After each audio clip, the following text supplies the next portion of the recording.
Assalamualaikum warahmatullahi wabarakatuh teman-teman. Perkenalkan, nama saya Anim Solodin Fazri atau biasa dikenal dengan panggilan Aji. Memang agak sedikit berbeda di situ. Nama saya Anim Solodin Fazri, kemudian dipanggil Aji. Di situ ada ceritanya teman-teman.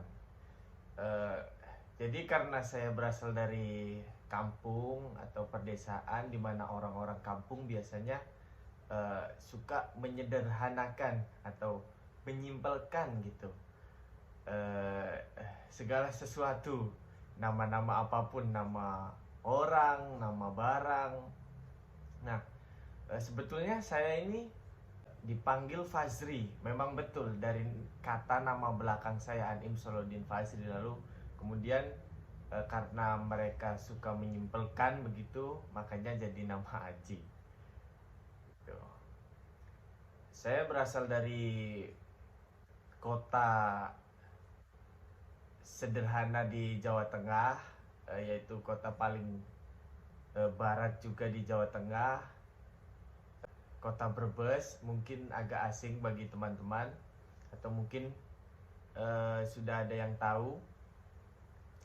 Kota Brebes ini terletak paling barat di Jawa Tengah, jadi perbatasan langsung dengan Jawa Barat. Juga sebagian besar wilayahnya itu di daerah Pantura, jadi bisa tergambarkan sebuah kota paling barat Jawa Tengah berbatasan langsung dengan Jawa Barat, kemudian letaknya juga di Pantura. Ya, masih sangat sederhana, masih sangat terasa pedesaannya, karena saya lahir dari daerah tersebut, daerah yang masih perdesaan. Jadi saya kecil itu dibesarkan dengan kesederhanaan, dengan nilai-nilai yang baik. Saya diajarkan dengan nilai-nilai yang baik. SD saya di SDN Tengguli 1.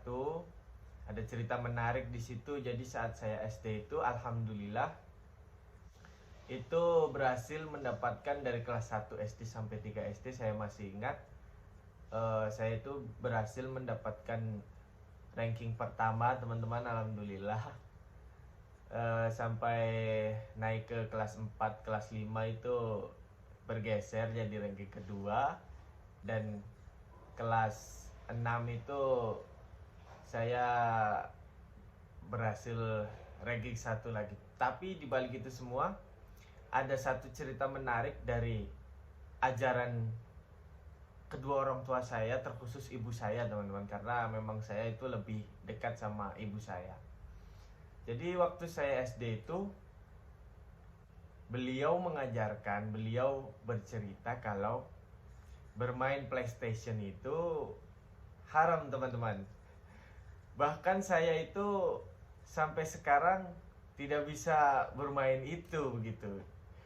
Waktu kecil itu di saat teman-teman yang lain asik bermain dengan PlayStation, waktu zaman saya masih PlayStation ya, belum ada Mobile Legend dan lain sebagainya.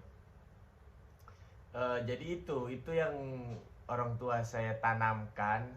Sampai saat saya besar saya baru menyadari bahwa oh, ternyata itu hanya cerita dari beliau supaya saya tertanam tidak memainkan itu gitu, supaya saya fokus untuk belajar gitu. Tapi itu baik teman-teman. Alhasil yang tadi saya bilang, saya bisa meraih ranking-ranking tersebut.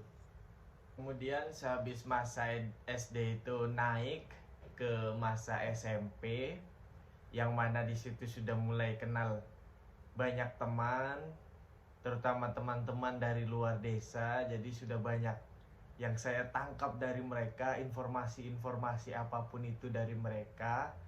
Saya mulai kurang kontrol dari orang tua, jadi di situ mengalami penurunan teman-teman. Dari SD tadi yang mendapatkan ranking, di SMP mulai hanya masuk di peringkat 10 besar atau bahkan di bawah itu. Nah, dari situ, dari saya mulai mengalami penurunan, akhirnya orang tua saya mengambil keputusan bahwa nanti setelah SMP saya akan dimasukkan ke pondok pesantren agar meskipun nanti bertemu banyak teman, menerima informasi dari manapun dan apapun, nantinya bisa terkontrol begitu. Di harapan orang tua saya bisa terkontrol ustadz-ustadz ataupun kiainya langsung di pondok pesantren nanti. Kemudian setelah SMP saya melanjutkan pendidikan. Benar apa yang diharapkan oleh kedua orang tua saya melanjutkan pendidikan di pondok pesantren di Jogja juga, di pondok pesantren Ali Maksum Krapyak Yogyakarta. Saya juga masuk ke madrasah aliyahnya, sekolah di sana juga. Namun sangat disayangkan, saya tidak sampai lulus di situ. Saya harus pindah di madrasah aliyah yang ada di Buntet pesantren, pondok pesantren Cirebon. Dan kemudian dari masa SMA itu mulai merencanakan, mulai planning, habis ini mau melanjutkan kuliah di mana. Waktu itu sudah musyawarah juga sama keluarga, sama orang-orang terdekat, dan akhirnya diambillah Universitas Ahmad Dahlan ini untuk saya melanjutkan ke jenjang kuliah. Pertimbangannya banyak teman-teman, karena memang UAD ini bagus ya, terutama di jurusan yang saya ambil, manajemen di Fakultas Ekonomi dan Bisnis. Itu bagus di antara kampus-kampus lainnya teman-teman. Nah, di UAD ini memang sistemnya baik dan saya coba mengikuti dan menyelesaikannya dengan baik juga, agar nantinya setelah dari masa perkuliahan, setelah dari UAD ini, saya bisa survive, saya bisa bertahan di dalam perubahan yang memang sangat cepat sekali. Cukup sekian saja dari saya. Terima kasih atas atensinya. Wassalamualaikum warahmatullahi wabarakatuh.